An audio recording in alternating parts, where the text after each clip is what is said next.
Assalamualaikum warahmatullahi wabarakatuh. Bismillahirrahmanirrahim. Alhamdulillahi rabbil alamin.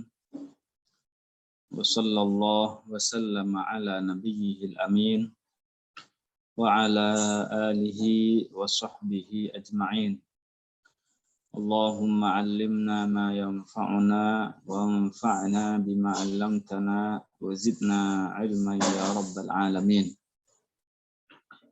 Alhamdulillah di pagi hari ini kita masih diberikan kesempatan oleh Allah Subhanahu wa taala serta mendapatkan taufik darinya sehingga kita bisa sama-sama murojaah pada kesempatan kali ini tentang sebuah ilmu agama yang sangat penting sekali, yaitu ilmu akidah. Sebelum kita mulai, marilah kita sama-sama mengikhlaskan niat karena Allah Subhanahu wa taala dalam mengikuti kajian pada kesempatan kali ini.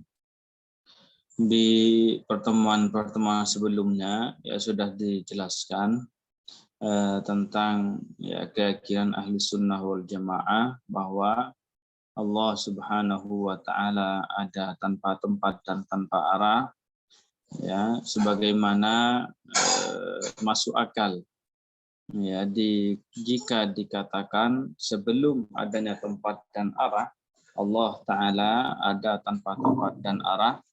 Demikian juga ya setelah Allah taala menciptakan tempat dan arah, Allah taala tetap seperti sedia kala ada tanpa tempat dan tanpa arah, ya.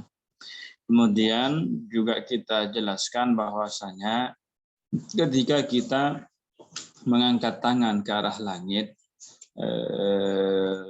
ketika berdoa, itu bukan bermakna bahwasanya Allah Ta'ala berada di atas langit, tetapi maknanya itu adalah dikarenakan langit itu kiblat berdoa. Ya, dikarenakan langit itu adalah kiblat kita berdoa, ya makanya kita menengadahkan tangan ke arah langit ketika kita berdoa. Ya, sebagaimana kiblat sholat kita adalah Ka'bah, dan itu tidak menunjukkan bahwasanya Allah Ta'ala berada di Ka'bah. Ya, demikian juga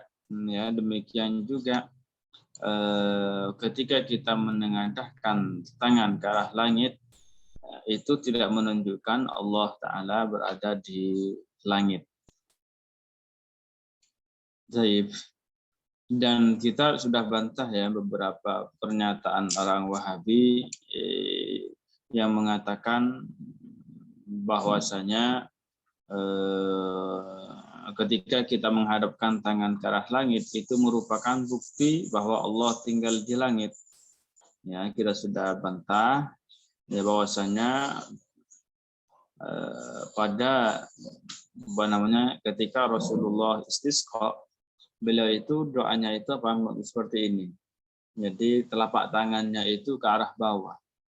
Nah, kita katakan sebagaimana hal ini tidak menunjukkan bahwasanya Allah Ta'ala berada di bawah. Demikian juga ketika menengadahkan tangan ke arah langit itu tidak menunjukkan Allah Ta'ala berada di langit. Ya, demikian juga kita jawab mereka dengan sebuah hadis bahwasanya Rasulullah Shallallahu Alaihi Wasallam melarang kita untuk menengadahkan pandangan kita ke arah atas, gitu ya, ketika kita sholat. Jadi kalau kita sholat itu dilarang untuk menengadahkan kepala ke arah langit. Ya, seandainya hal tersebut itu seandainya Allah Ta'ala berada di arah atas, seperti halnya yang dikatakan oleh orang Wahabi, niscaya tidak akan dilarang kita menengadahkan tangan ke arah langit ketika kita sedang sholat. Jadi seperti itu, menengadahkan pandangan kita, menghadapkan pandangan kita ke arah atas ketika kita sedang sholat. Insyaallah taala ya, pada kesempatan kali ini kita akan kembali melanjutkan pembahasan kitab Asy-Syiratul Mustaqim. Silakan dibuka ya. Dar.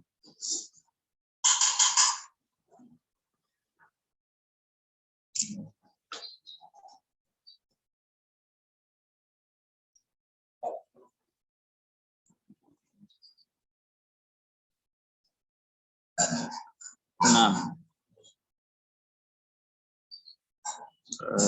kita langsung sini aja nih. Wa kadzalika yakfuru. Itu. Kalau nggak salah sampai situ kan kemarin kan. Qala al-muallifu rahimahullahu ta'ala rahmatan wasi'ah. Wa kadzalika yakfuru man yaqulu Allahu yaskunu quluba awliyaihi in kana yafhamu minhul hulul. Wa kadzalika yakfuru, demikian juga kafir man yaqulu, orang yang mengatakan Allahu yaskunu quluba awliyaihi, Allah Ta'ala tinggal di hati, Allah Ta'ala tinggal di hati para walinya, katanya begitu.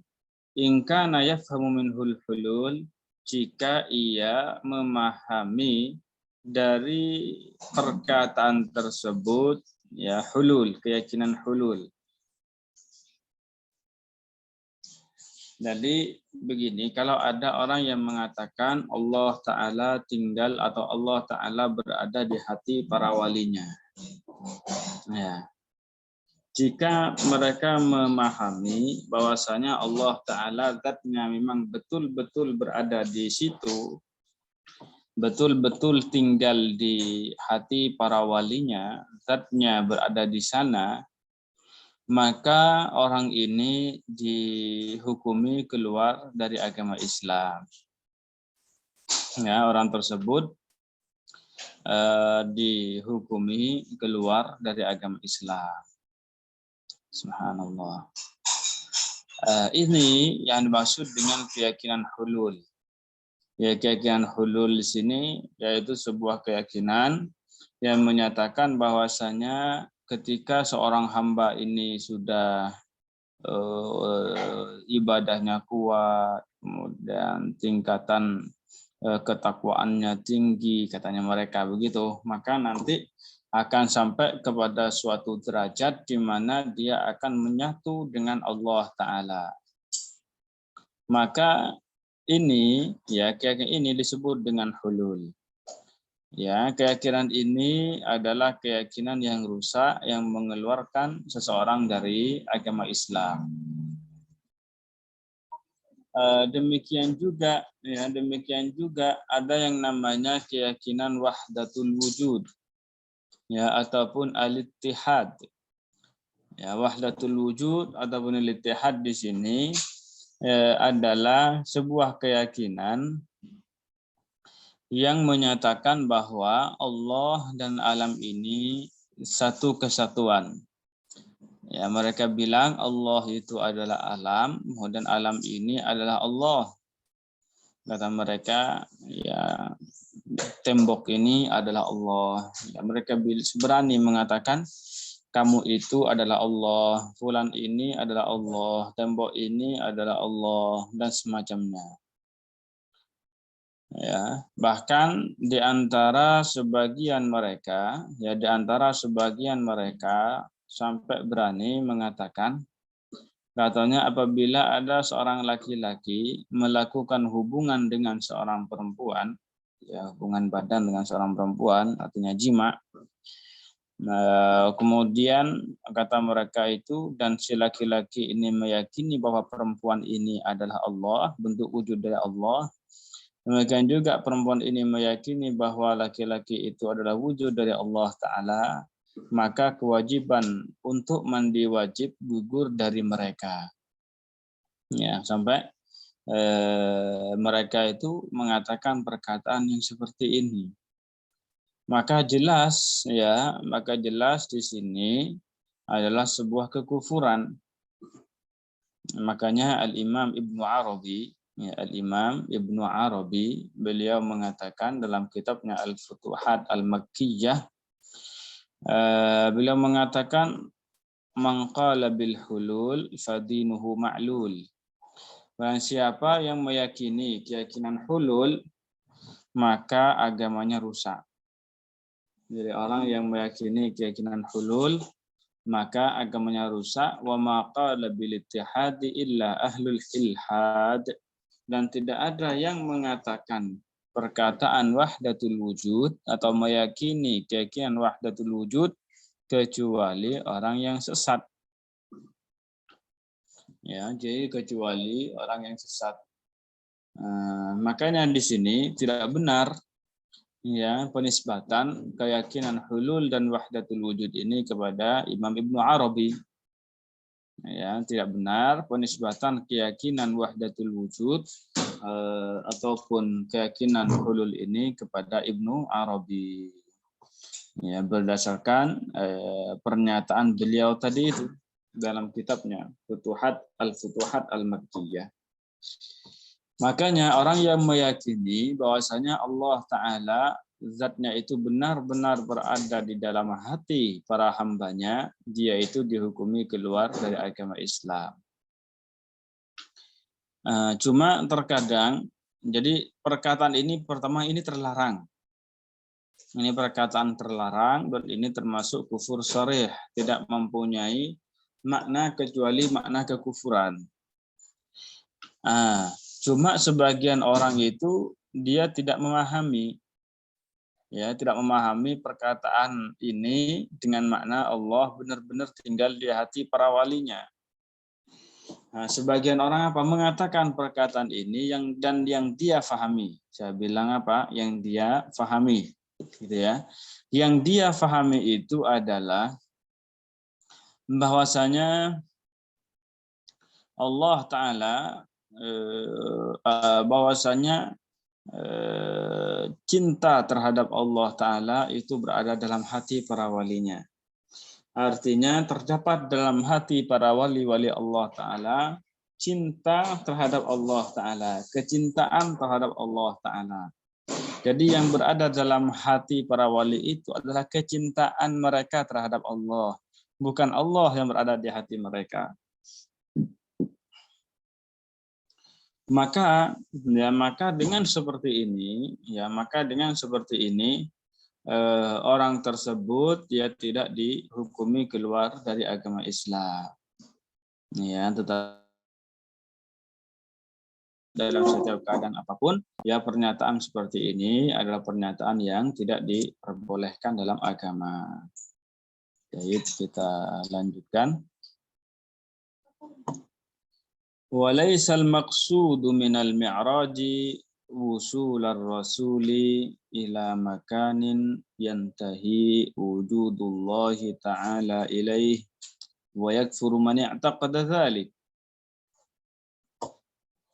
Walaisal maqsudu bil mi'raji, dan bukan tujuan daripada mi'raj itu wusular rasul adalah sampainya Rasulullah ila makanin yantahi wujudullahi ta'ala ilaih, kepada sebuah tempat yang Allah Ta'ala berada di situ. Jadi perlu diingat bahwasanya bukan dari tujuan mi'raj, tujuan mi'raj adalah sampainya Rasulullah kepada tempat Allah Ta'ala. Bukan tujuan dari mi'raj adalah sampainya Rasulullah terhadap tempat Allah Ta'ala. Karena memang Allah Ta'ala tidak ada tempat baginya. Ya, Allah Ta'ala tidak ada tempat baginya. Wa yakfur man i'taqada dzalika, maka orang yang meyakini hal tersebut bahwa tujuan dari Mi'raj itu adalah sampainya Rasulullah terhadap tempat Allah Ta'ala, kemudian di sana ia bertatap muka, kata mereka bertemu, ngobrol dan semacamnya, Orang yang berkeyakinan seperti ini dihukumi keluar dari agama Islam. Orang itu dihukumi kafir. Orang itu dihukumi keluar dari agama Islam.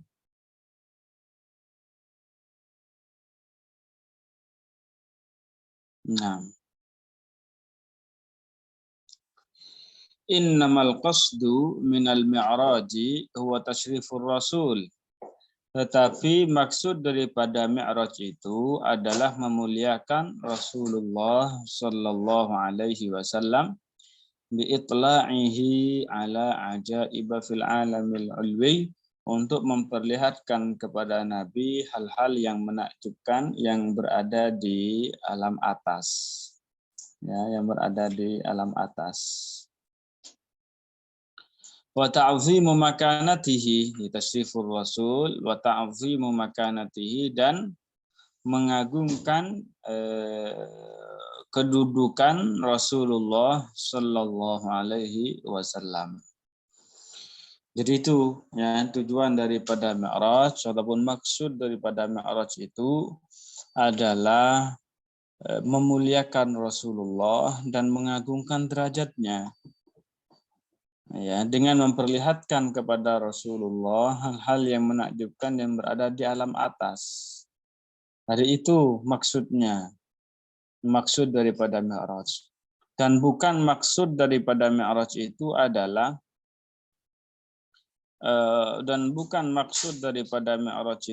bertemu dengan Allah Ta'ala. Ini tidak ada dalilnya dalam Al-Quran ataupun hadis. Tidak ada dalilnya yang menjelaskan bahwa Allah Ta'ala itu ya memi'rajkan Nabi Muhammad agar Nabi Muhammad bertemu dengannya. Itu tidak ada keterangan dalam nas-nas syariat Islam seperti itu, tidak ada. Yang ada dalam Al-Quran, Subhanalladzi asra bi'abdihi laylan minal masjidil harami ilal masjidil aqsa alladzi barakna haulahu linuriyahu min ayatina. Disebutkan di sini linuriyahu min ayatina, agar kami memperlihatkan kepada Nabi Muhammad min ayatina, ya, sebagian dari tanda-tanda kekuasaan kami atau kekuasaan Allah. Ini yang disebutkan oleh Allah dalam Al-Quran, ini yang berada dalam Al-Quran, bahwa tujuan dari maksud daripada Mi'raj itu adalah memperlihatkan hal-hal yang menakjubkan dalam atas ya dari kekuasaan Allah, mengagungkan Nabi Muhammad, ya, mengagungkan derajatnya. Ya, makanya saya ulangi lagi, ya tidak ada dalilnya ya dalam Al-Quran yang menjelaskan ya bahwasanya tujuan dari Mi'raj itu adalah bertemu dengan Allah Ta'ala.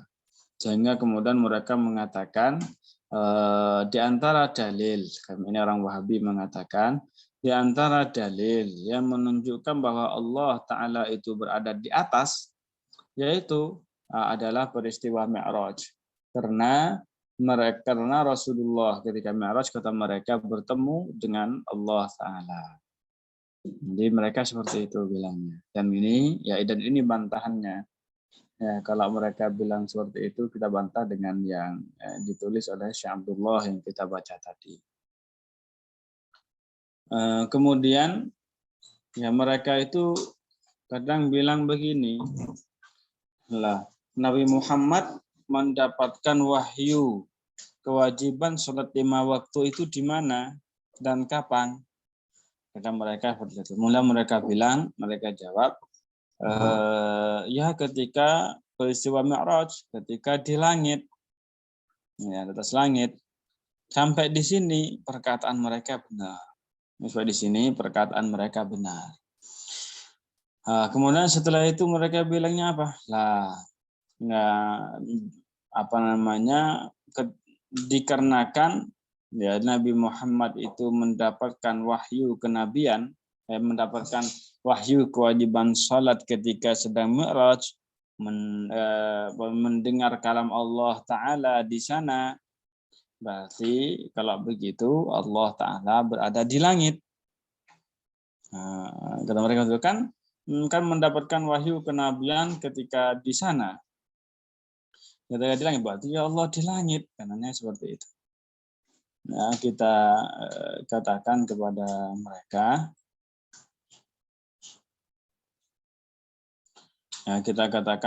mereka, bahwa Nabi Musa, beliau itu mendengar kalam Allah Ta'ala ketika beliau di bumi. Di mana? Yaitu di Tur Saina. Di bukit Tur Saina, sebagaimana Allah Ta'ala firmankan dalam Al-Quran, wa kallamallahu Musa taklima, dan Allah Ta'ala memperdengarkan kalamnya kepada Nabi Musa alaihi salam. Nah, kan kayak gitu. Maka di sini kita katakan apa kepada mereka, sebagaimana ya, Nabi Musa mendengar kalam Allah Ta'ala ketika beliau berada di bumi, ya, demikian juga itu tidak menunjukkan bahwa Allah Ta'ala berada di bumi. Ya, saya ulangi. Ya, sebagaimana Nabi Musa mendengar kalam Allah Ta'ala ketika Nabi Musa berada di bumi, dan itu tidak menunjukkan bahwa Allah Ta'ala berada di bumi, ya, demikian juga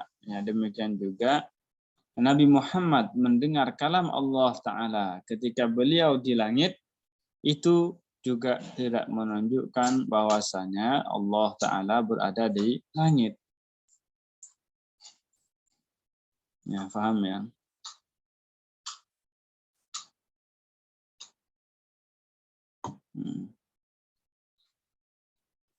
Kemudian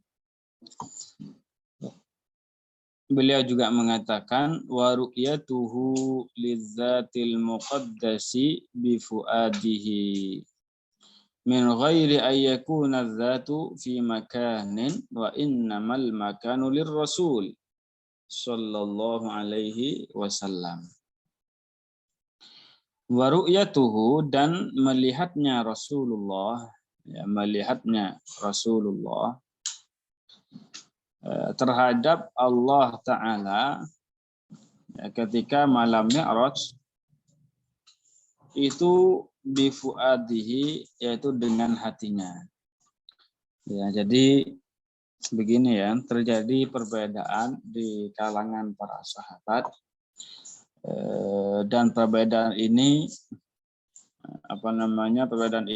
tidak menjadikan para sahabat itu saling menyesatkan, saling membantah antara satu dengan yang lainnya.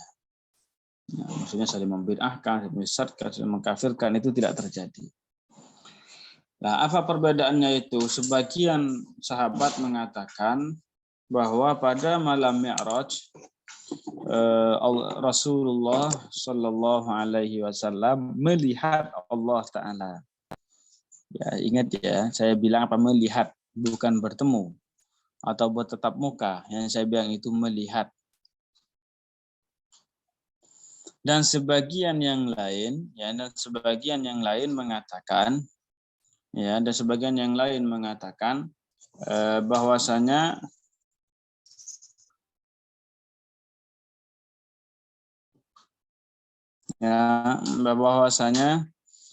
Nabi itu pada malam Mi'raj tidak melihat Allah Ta'ala.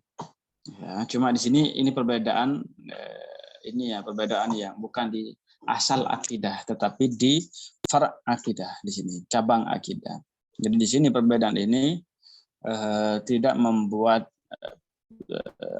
para sahabat itu saling menyesatkan, saling membid'ahkan, saling mengkafirkan. Cuma di sini yang ingin saya sebutkan bahwasanya sahabat yang mengatakan bahwa Rasulullah melihat Allah, Beliau ini ya melihatnya dengan hatinya. Rasulullah melihat Allah Ta'ala dengan hatinya. Artinya Allah Ta'ala menjadikan memberikan kekuatan kepada Nabi Muhammad Sallallahu Alaihi Wasallam ya sehingga hatinya itu bisa melihat Allah Ta'ala. Jadi ditekankan di sini melihatnya itu dengan hatinya, bukan dengan mata kepalanya. Dikarenakan para ulama mengatakan sebuah kaidah la yural baqi bil ainil faniyati. La yural baqi bil ainil faniyah. La yural baqi, Allah Ta'ala yang kekal itu tidak bisa dilihat bil ainil faniyah dengan mata yang rusak. Jadi kalau mata rusak, ini kan mata yang kita di dunia ini kan mata yang rusak, mata yang akan fana. Ya, maka mata ini tidak akan bisa melihat Allah Subhanahu wa Ta'ala. Makanya di sini ditegaskan? Ya memang Nabi itu melihat Allah Ta'ala, tetapi min ghairi ayyakuna dzatu fi makan, tanpa Allah Ta'ala itu berada di sebuah tempat. Tanpa Allah menempati sebuah tempat. Wa innamal makanu lirrasul, tetapi tempatnya itu adalah bagi Rasulullah. Jadi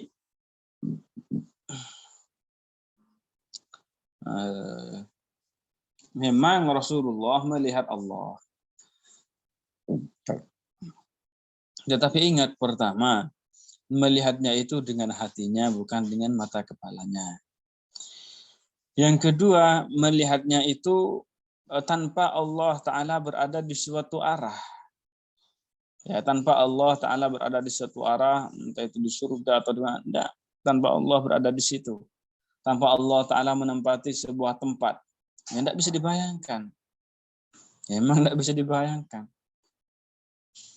Ya, yang berada di sebuah tempat itu siapa? Ya Rasulullah. Di Rasulullah beliau berada di sebuah tempat, kemudian di tempat itu beliau melihat Allah Ta'ala yang ada tanpa tempat dan tanpa arah.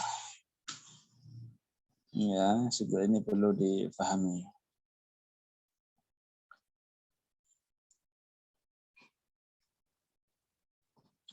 Kemudian kita lanjutkan sedikit lagi. Wa amma qauluhu ta'ala, sedangkan firman Allah Ta'ala, thumma dana fatadalla fakana qaba qausaini aw adna. Fal maqsudu bi hadhihi al-ayati Jibril alaihi salam, haitsu ra'ahu ar-rasul sallallahu alaihi wasallam bi Makkah bi makanin yuqalu lahu Ajyad walahu 600 janahin saddan uzmu khalqihi ma bainal ufuq kama rawahu marratan ukhra inda sidratil muntaha kama qala ta'ala wa laqad ra'ahu nazlatan ukhra inda sidratil muntaha.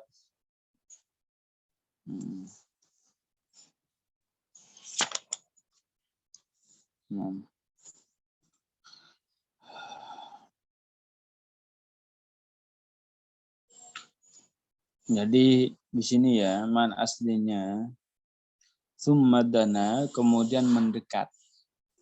Nah, siapa yang mendekat di sini nggak disebutkan awalnya dalam ayat ini ya. Jadi ada yang mendekat kepada Rasulullah. Fatadalla, maka ia semakin mendekat kepada Rasulullah. Fakana qaba qausaini aw adna, sampai jarak di antara keduanya itu jarak di antara keduanya itu sangat dekat sekali. Ya, sangat dekat sekali, yaitu sekitar 2 hasta. Jadi ia mendekat kepada Rasulullah sampai keduanya itu sangat dekat sekali, yaitu 2 hasta, bahkan lebih dekat lagi. Nah, ini tidak disebutkan memang dalam Al-Quran, ya, dalam ayat itu. siapa yang mendekat kepadanya. Jadi yang mendekat kepada Rasulullah itu siapa? Dalam ayat ini itu tidak disebutkan.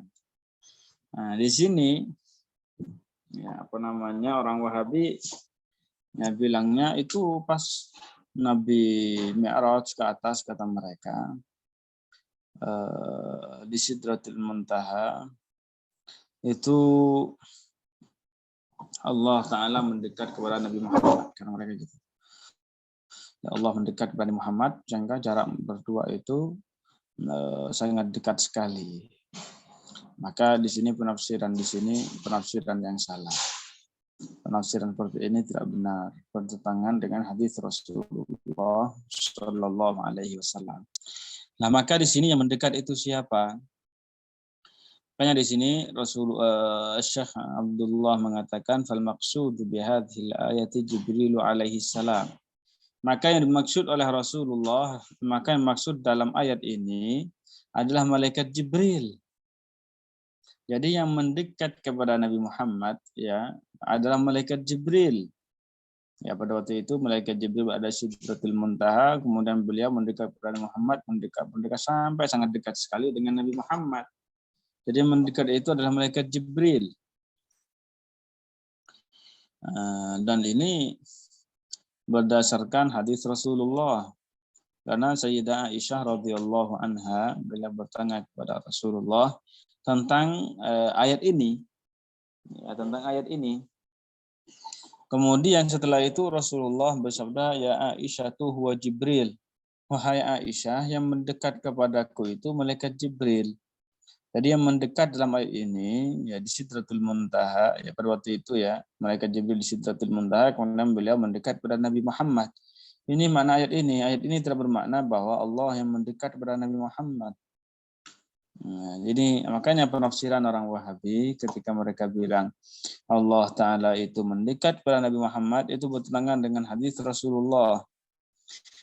Karena Sayyidah Aisyah, istri beliau sendiri bertanya kepada Rasulullah, yang maksud dengan mendekat dalam ayat ini siapa? Rasulullah menjawab, ya Aisyah itu huwa Jibril. Wahai Aisyah itu adalah Jibril. Nah, paham ya? Ada yang mau tanya silahkan ditulis ya. Nah. Haitsu ra'ahu Rasul sallallahu alaihi wasallam ya Rasulullah sallallahu alaihi wasallam melihat malaikat Jibril di Makkah, di Mekah, bimakanin di sebuah tempat yuqalu lahu Ajyad, di sebuah tempat yang namanya Ajyad. Dan walahu sittu mi'ati janah, dan ia mempunyai 600 sayap. Sad dan uzmu khalqihi, bentuknya itu sampai besarnya bentuk beliau sampai menutupi mabainal ufuqi, ya sesuatu ada di antara ufuk timur dan ufuk barat itu tertutup semuanya. Ya kama ra'ahu marratan ukhra inda Sidratil Muntaha, sebagaimana pada waktu itu beliau juga melihat malaikat Jibril dengan bentuk aslinya inda Sidratil Muntaha, di Sidratil Muntaha, kama qala ta'ala, sebagaimana Allah Ta'ala berfirman, walaqad ra'ahu nazlatan ukhra inda Sidratil Muntaha. Jadi begini ya, maksud di sini adalah malaikat Jibril itu atau Rasulullah melihat malaikat Jibril dengan bentuk aslinya. Ya, dengan bentuk aslinya. Itu 2 kali. Yang pertama di Mekah, ya sebuah tempat namanya Ajyad. Yang kedua di Sidratul Muntaha. Nah, ketika pertama kali malaikat Jibril itu Nabi Muhammad melihat bentuk asli malaikat Jibril, nah, sehingga kan pada waktu itu ya malaikat Jibril bilang kepada Nabi Muhammad, berdoa kepada Allah Ta'ala ya agar diberikan izin untuk melihat bentuk asliku, kurang lebihnya begitu ya. Kemudian setelah itu Rasulullah berdoa, setelah itu malaikat Jibril datang kepada Nabi Muhammad ya dengan bentuk aslinya sangat besar sekali. Ya, sehingga pada waktu itu Rasulullah tidak sanggup, ya sehingga beliau pingsan. Ya, akhirnya dipeluk oleh malaikat Jibril, Dan pada waktu itu Nabi Muhammad ya bilang kepada Jibril, saya nggak ngira bahwa Allah Taala menciptakan makhluk yang sebesar ini, sebesar kamu gitu ya. Nah, itu yang pertama kali dan masih ada kelanjutan ceritanya. Kemudian yang kedua kalinya itu beliau melihat bentuk aslinya di Sidratul Muntaha dalam bentuk aslinya, dan beliau di sana sudah tidak pingsan lagi. Ya seperti itu ya. Nah, Tayyib, mungkin sampai di sini dulu karena ini pembahasan berikutnya agak panjang sekali saya kira. Kita cukupkan sampai di sini dulu ya pertemuan kita di pagi hari ini. Jika teman-teman ada yang mau bertanya seputar apa yang telah disampaikan tadi, dipersilahkan mau nulis nggak apa-apa, mau langsung juga nggak apa-apa. Dan ini hal yang sangat penting sekali ya untuk kita pahami ya, dan juga kita hafal. Walaupun tidak hafal per hurufnya, ya paling tidak hafal maksudnya dan cara ngomongnya. Karena ini adalah hujjah ya, hujjah kita, ya, hujjah ahli sunnah wal jamaah. Makanya sangat penting sekali untuk kita pahami, itu yang pertama. Kemudian setelah itu juga sangat penting sekali untuk dihafalkan. Baik. Jika memang sudah tidak ada yang mau bertanya, ya, kita cukupkan sampai di sini terlebih dahulu. Insya Allah di hari Rabu yang akan datang ya, di jam yang sama jam 10 insya Allah kita kembali bahas kitab As-Siratul Mustaqim. Baik. Kita tutup pertemuan kali ini dengan bacaan tahlil, shalawat dan istighfar. La ilaha illallah. Allahumma shalli ala sayyidina Muhammad wa ala alihi wa sahbihi wa sallim. Rabbi ghfirli wa liwalidayya wa lil mu'minina wal mu'minat. Walhamdulillahi rabbil alamin. Barakallahu fikum. Assalamualaikum warahmatullahi wabarakatuh.